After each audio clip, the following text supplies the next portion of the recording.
ce que la Bible nous dit au sujet de la prière. Matthieu 6, verset 8. Amen. Dit la parole. Ne les imitez pas, car votre Père sait de quoi vous avez besoin avant que vous le lui demandiez. Amen. Amen. Voilà un fardeau qui bloque certaines personnes. Ils se disent que parce que le Seigneur sait déjà tout, on ne peut plus prier. Le Seigneur sait de quoi j'ai besoin. Le Seigneur connaît ma vie. À quoi ça me sert encore de prier? Ça, c'est une erreur. Parce que lorsqu'on voit dans la suite du verset, on voit comment Jésus lui-même, il apprend à ses disciples comment prier. Il est dit, quand vous priez, priez donc ainsi, notre Père qui est aux cieux, que ton nom soit sanctifié. La suite, nous tous, nous connaissons. Et à cause de cela, parfois certaines personnes sont bloquées par le péché, j'ai dit. Concernant le péché, nous savons tous que Jésus-Christ est mort à la croix, pas pour les justes. Pas pour les justes. Il a porté le péché à la croix. Lui qui était sans péché. Et il dit par la suite, la Bible dit par la suite que celui qui confesse le nom du Seigneur, celui qui confesse ses péchés, qui se repent, le Seigneur est juste pour nous pardonner. Donc en tant qu'enfant de Dieu, lorsque tu te retrouves que tu as fait ce qui est mal aux yeux du Père, car tu ne pêches pas contre ton frère ni ta soeur, mais tu pêches contre ton Dieu, tu fais ce qui est mal à ton Dieu. Lorsque tu te repens, ton Père, il te pardonne. Tu ne dois plus te culpabiliser et que cela t'empêche de prier. Cela t'empêche de parler à ton Dieu. Alléluia. Nous avons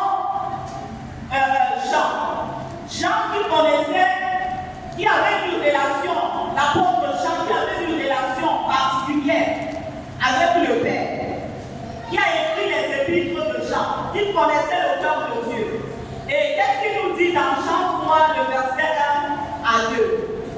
Est-ce que mes lecteurs sont là? Comment aller vite parce que nous allons prier? 3 Jean 1, 2. 3 Jean 1, 2. De la part de l'ancien au bien-aimé Gaius, que j'aime dans la vérité. 3 Jean 1, 2. Je souhaite que tu prospères à tous égards, comme prospère l'état de ton âme.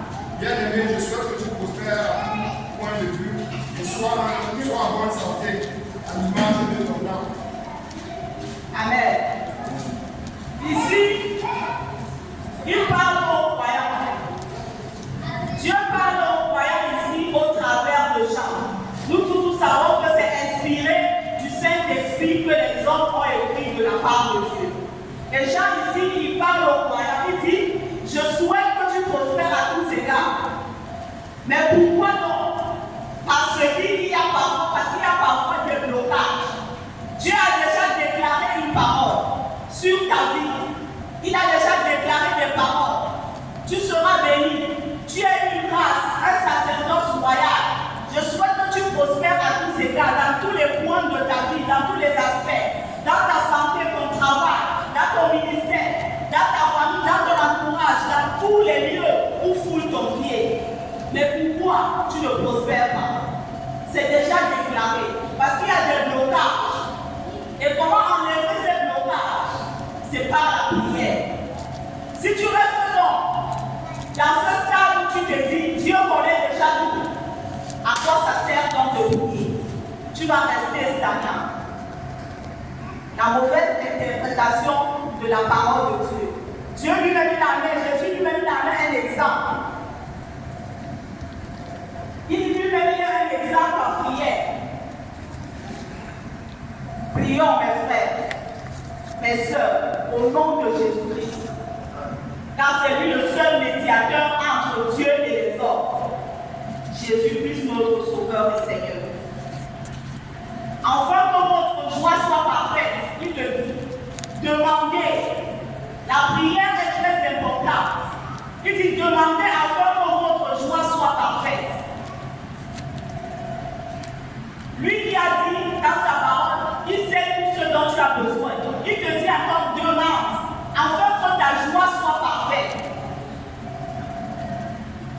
Lui-même, il est un exemple en prière. Nous savons que Jésus se levait très tôt le matin à l'eau, dans certaines versions, pour aller prier. Et nous savons tous la suite. Lorsque Jésus, le matin, il partait d'abord parler à son Père. Et ensuite, qu'est-ce qui se passait? Il y avait des miracles et des prodiges, des malades qui étaient guéris au cours de la journée. Parce qu'au début, dès le lever du jour, il partait d'abord parler à son Père. Le Père à qui tout appartient. Il est important de prier. Et parfois, nous disons que ce n'est que les prières, et pour prier, nous devons prendre des heures à prier. C'est important. C'est pourquoi nous avons toujours besoin d'être conduits par le Saint-Esprit. Mais les prières courtes aussi, nous voyons que dans la Bible, lorsque Jésus devait même opérer des miracles, ce n'était pas au cours des longues prières. C'était des courtes prières. Lorsqu'il s'agissait des miracles authentiques et rapides, c'était des courtes prières. Matthieu 6, le verset 6. Matthieu 6, le verset 6. Oui. Et toi, quand tu pries, entre dans ta chambre, ferme ta porte et prie ton Père qui est là dans le lieu secret. Et ton Père qui voit dans le secret te le rendra ouvertement.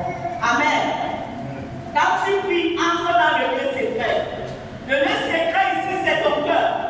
C'est ton intimité avec Dieu. Ça ne veut pas dire partout où tu vas aller au travail, tu vas transporter ta chambre avec toi. Tu vas toujours quitter ton bureau ou bien le lieu parce que parfois on travaille, nous sommes tous dans une grande salle. Tu n'as même pas un moment où tu peux te retrouver seul. La Bible ici nous parle du lieu secret qui est ton cœur, ton intimité avec Dieu. C'est pourquoi j'ai parlé de prières courtes. À certaines situations, tu n'as pas besoin de longues prières, mais tu as besoin d'une intimité, d'être en contact avec ton Dieu, d'être d'entrer dans le lieu secret. Le lieu secret avec ton Père. Imagine ta force, certaines personnes imaginent ta force de longues prières. Ils vont obliger Dieu à les écouter. Parfois, ce n'est pas une adoration, ou bien tu n'es pas dans un moment de louange. Tu peux te retrouver dans des lamentations. Pensant que tu es en train de prier, pourtant tu es en train de te lamenter. Tu n'es même plus dans le lieu secret, tu n'es même plus en train de parler à Dieu. Tu es en train de te lamenter sur ton sort. C'est pourquoi nous devons faire attention lorsque nous faisons des longues prières. Rassure-toi que tu es en train d'être conduit par le Saint-Esprit. Que tu es vraiment dans le lieu secret. Parce que si tu es hors du lieu secret, tu vas te retrouver dans des lamentations et des 2 heures, 3 heures, 1 heure que tu auras fait là. Ça va se limiter sur ton plafond. Même si tu ne vois pas les ossements, bien aimé, n'arrête jamais de prier. Même si tout semble difficile, même si tout semble compliqué, sache que ton Père qui est là-haut, il écoute les prières et il les ose. Parce qu'il ne t'a pas demandé de prier encore et ne sois pas désespéré. Le Seigneur met toujours ses paroles dans nos bouches.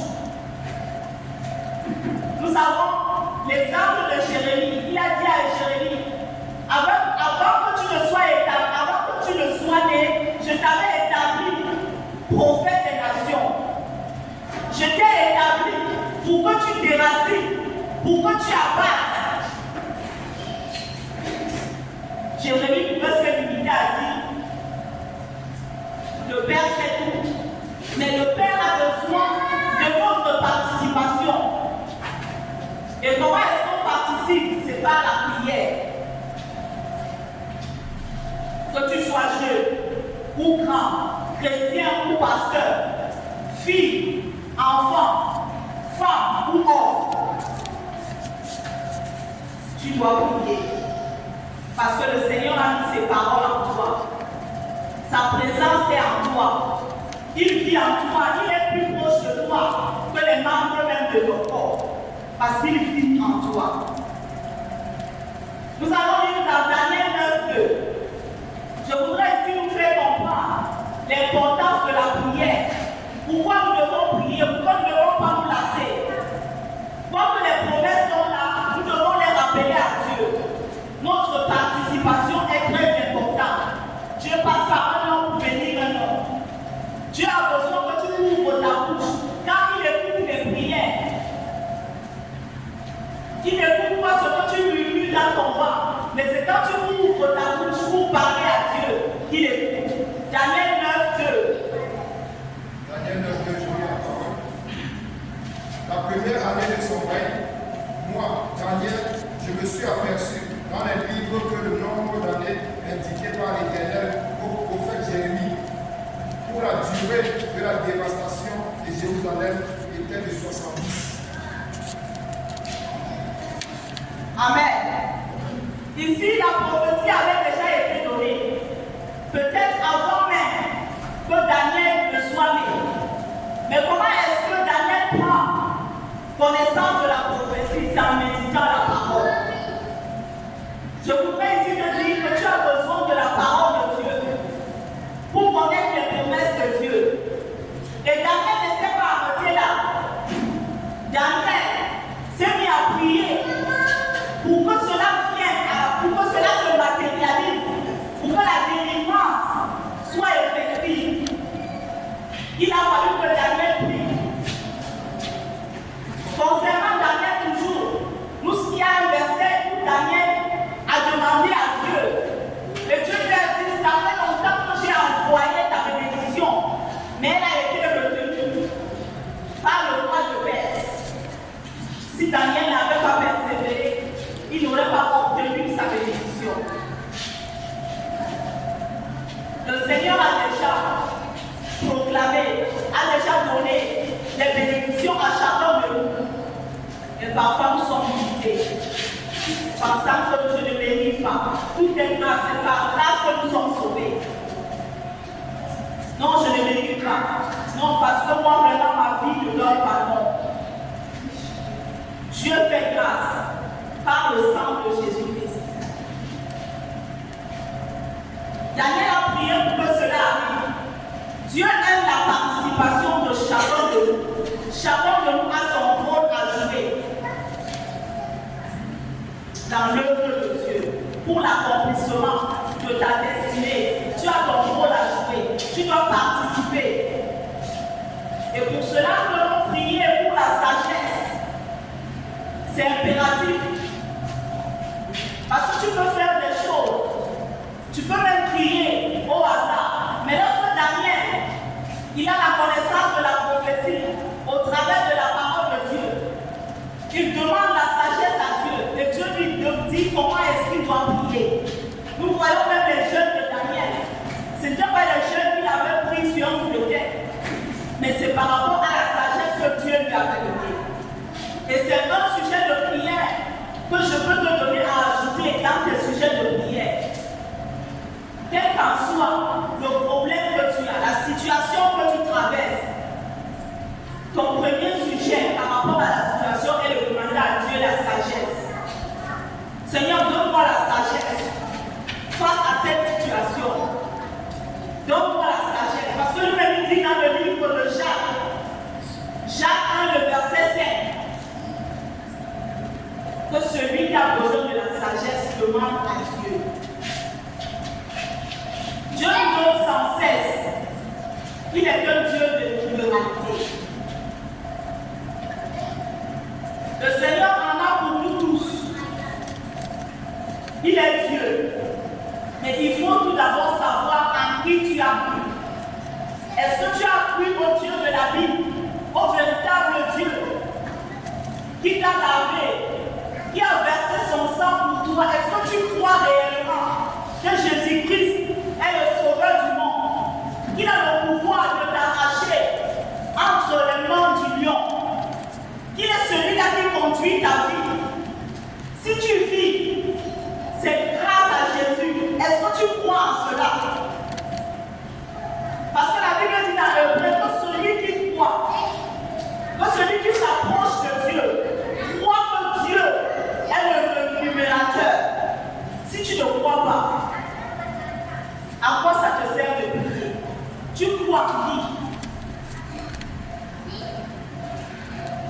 Il faut croire en Dieu. Avoir la foi que lorsque tu parles, il entend et que sa parole est vérité. Romains 8, 32.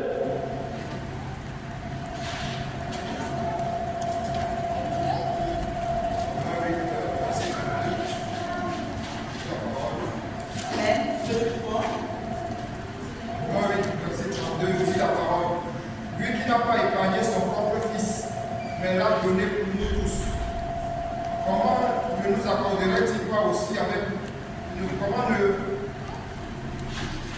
lui qui n'a pas épargné son propre fils, mais l'a donné pour nous tous? Comment ne nous accorderait-il pas aussi tout avec lui? Amen. Lui, le Père, notre Dieu, lui qui n'a pas épargné son propre Fils, Jésus-Christ, mais qui l'a livré pour nous, le Père, l'éternel Yahweh, le redoutable, le trône de la tribu de Juda, qui n'a pas épargné son propre Fils. Il lui a donné, il lui a sacrifié à la mort la plus, c'est-à-dire une mort, la mort de la honte, à la souillure, à la croix. Lui qui n'avait pas péché, lui qui était sans péché, il l'a livré pour nous tous. Comment ne nous donnerait-il pas aussi tout avec lui? Si le Père a sacrifié Jésus-Christ à cause de nous, nous devons comprendre quel amour le Seigneur a pour nous. Et comment ne nous donnera-t-il pas tout au nom de Jésus-Christ? Bien-aimé, au nom de Jésus-Christ. La façon dont Dieu donne, il n'y a pas de prix à payer. Jésus-Christ est le seul prix qui a été payé pour nous. Il a versé de son sang pour nous. Donc on ne te trompe pas. Une personne ne te trompe pas. Qu'en donnant 50 000 ou 10 000 ou en faisant ceci, tu auras une bénédiction. Ça c'est de l'arnaque. Ça c'est de l'escroquerie. Et cette escroquerie provient du fait que tu n'as pas de sagesse. Si tu as la connaissance de la parole de Dieu, il dit que le Seigneur Jésus-Christ a tout payé. À la fois il a dit tout est accompli. Qu'aucun homme ne vienne te tromper. Qu'en allant à la mer, en minuit, te laver, c'est là où tu seras béni. Jésus-Christ est le seul sacrifice qui a été donné pour l'humanité. Et si tu crois à son nom, si tu crois au nom du Seigneur Jésus-Christ, tu es sauvé. Sauvé, il y a tout dedans. Tu es sauvé de la maladie, tu es sauvé de la pauvreté, tu es sauvé de toutes choses. Maintenant, c'est à toi d'ouvrir ta bouche et de t'approprier de ce qui est à toi. C'est à toi, tout est accompli. Tout est accompli. Ça dépend de toi. Ça dépend de toi. Approprie-toi de ce que le Seigneur a déjà donné. C'est à toi de saisir, de le récupérer. Amen. Et le Seigneur est libre de donner à qui il veut, comme il veut. Mais il ne fait exception de personne. Les malades qui venaient suivre Jésus, il y avait beaucoup de personnes qui venaient auprès de Jésus.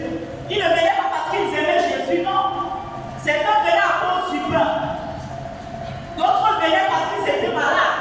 Mais Jésus-Christ guérissait tous les malades. Il guérissait tous les malades. Il n'avait pas à voir que non, celui-là a déjà reçu la parole ou non. Non. Il guérissait tous les malades. Ça veut dire qu'il donne à qui il veut, comme il veut. À partir de maintenant, si Dieu nous fait le don de son Fils, comment ne nous accordera-t-il pas toute autre chose?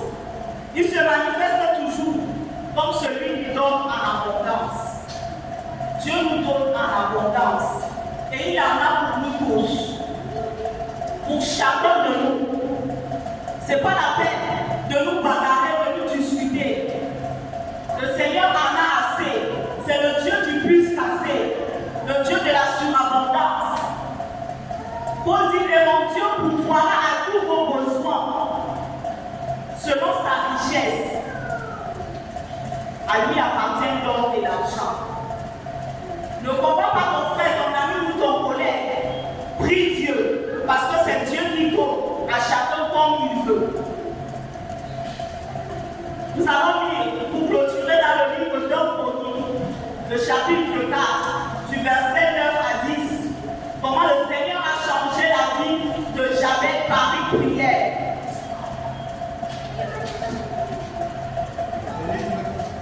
Chronique 4, verset 9 à 10. Jabez fut plus honoré que ses frères. Sa mère l'avait appelé Jabez en disant, c'est parce que je lui ai donné naissance dans la douleur. Jabez fit appel au Dieu d'Israël en disant, veuille me bénir et agrandir mon territoire, que ta main soit avec moi, préserve-moi du mal, afin que je ne vive pas dans la douleur. Et Dieu lui accorda ce qu'il avait demandé. Amen. Je vais lire dans la version parole de vie. J'aime bien comment c'est écrit dans parole de vie. Jabez a été un homme plus honoré que ses frères. Sa mère lui a donné le nom de Jabez parce qu'elle avait beaucoup souffert en le mettant au monde. Jabez a prononcé cette prière. Dieu d'Israël, donne-moi la bénédiction. Augmente mes terres, étends sur moi ta main protectrice.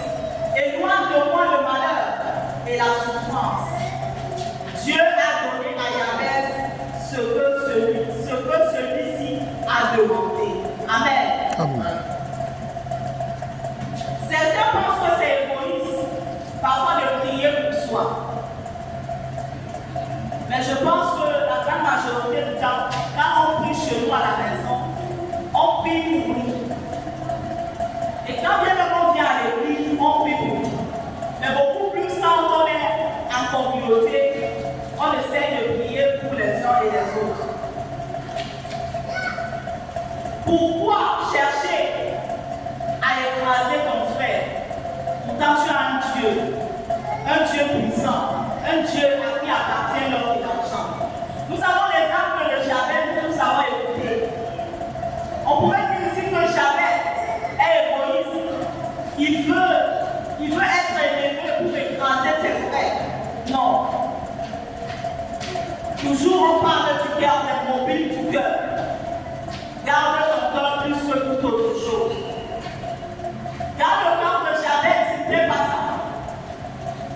Jabez avait hérité une souffrance qui n'était pas sa destination finale.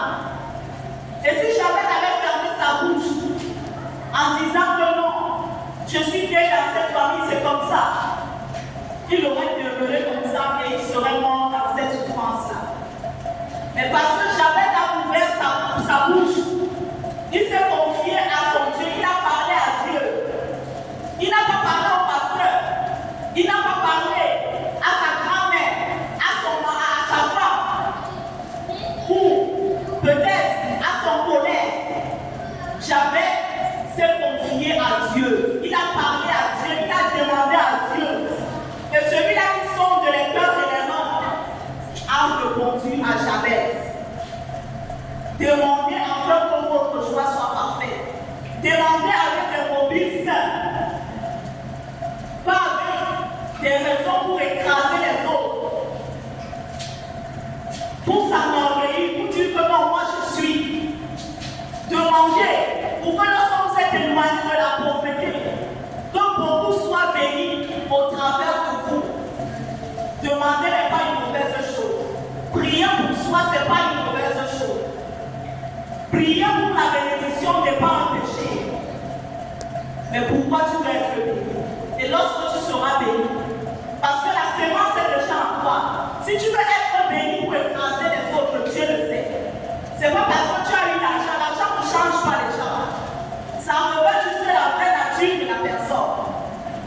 Cette nature qui est en toi, cet orgueil qui est en toi, cette méchanceté qui est enfouie en toi, c'est quand tu as l'argent que ça se révèle. Tu joues au pied maintenant, tu joues maintenant à la femme soumise parce que tu n'as rien. Dès que tu auras un petit jeton, tu vas commencer à regarder les autres comme si c'était des miettes. Et on va dire que c'est l'argent. Ce n'est pas l'argent, c'était en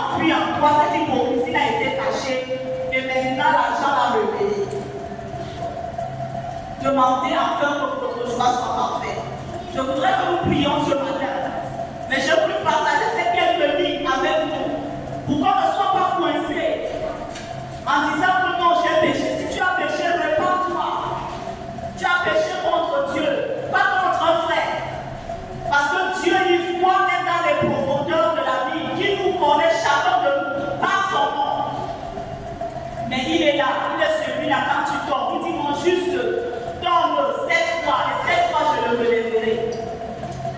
Mais il faut te repentir. Et ce n'est pas pour toi une raison, parce que le sang de Jésus a coulé pour aller pécher, en disant que je vais venir me repentir. Non. Mais mon juste tombe 7 fois je le relève.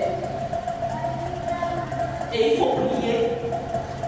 Ne sois pas bloqué en disant que le Seigneur sait tout. Ou bien non, est-ce que le Seigneur m'aime la prière?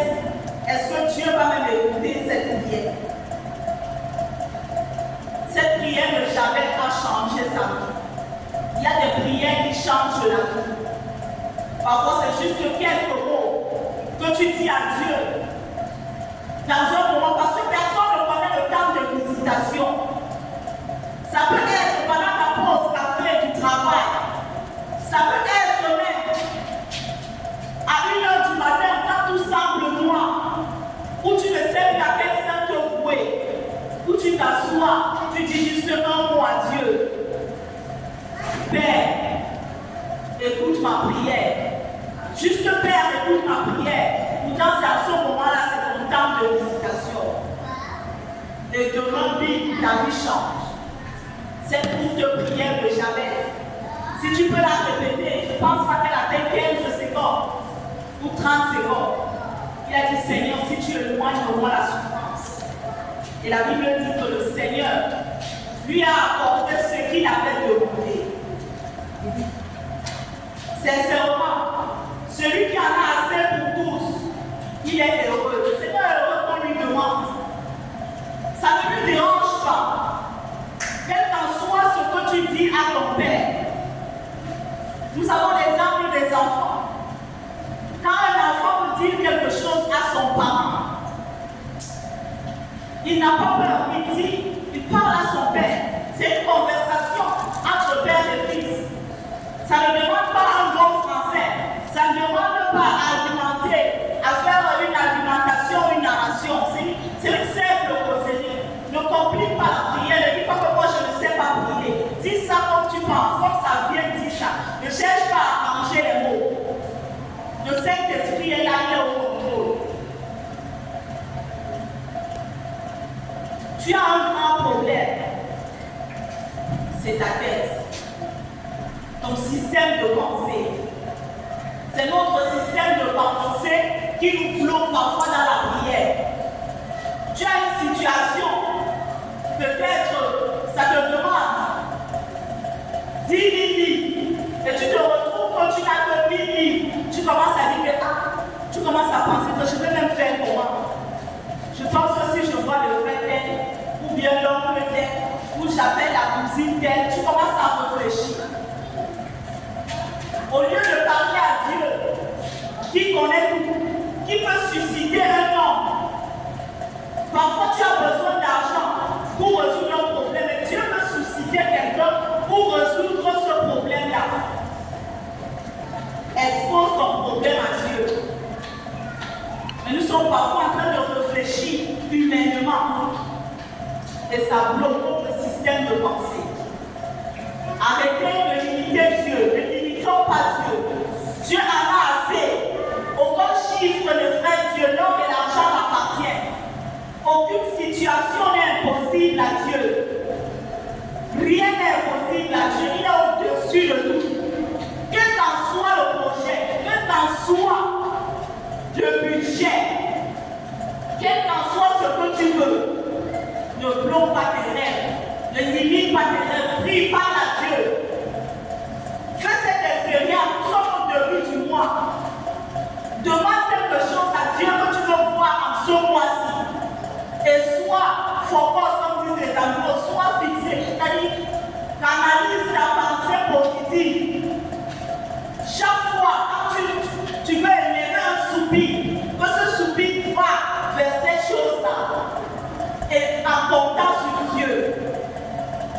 fera cette chose-là se réaliser. L'Éternel Dieu est vivant, il continue à agir, il continue à faire des grandes choses. Et si tu ne vois pas ces grandes choses, c'est à cause de toi-même, à cause de ta tête.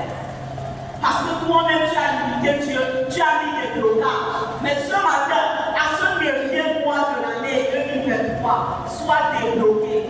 Que ta pensée soit renouvelée, que tu sois renouvelé dans l'intelligence par le Saint-Esprit au nom de Jésus-Christ.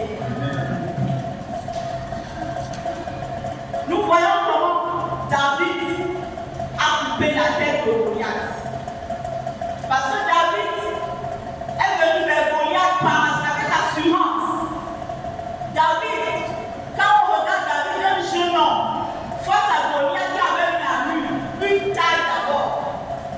Si c'était peut-être quelqu'un parmi une multitude de personne ne pouvait s'approcher de Goliath. Mais David, il avait l'assurance au Dieu qu'il servait. Et Goliath avait l'assurance dans sa tête, dans sa pensée. Il regardait à lui-même. Quand il dit, je vais donner ta chair aux chiens, aux corbeaux, il comptait sur sa force charnelle sur sa tête. Mais ce jour-là, le Dieu redoutable a glorifié son nom.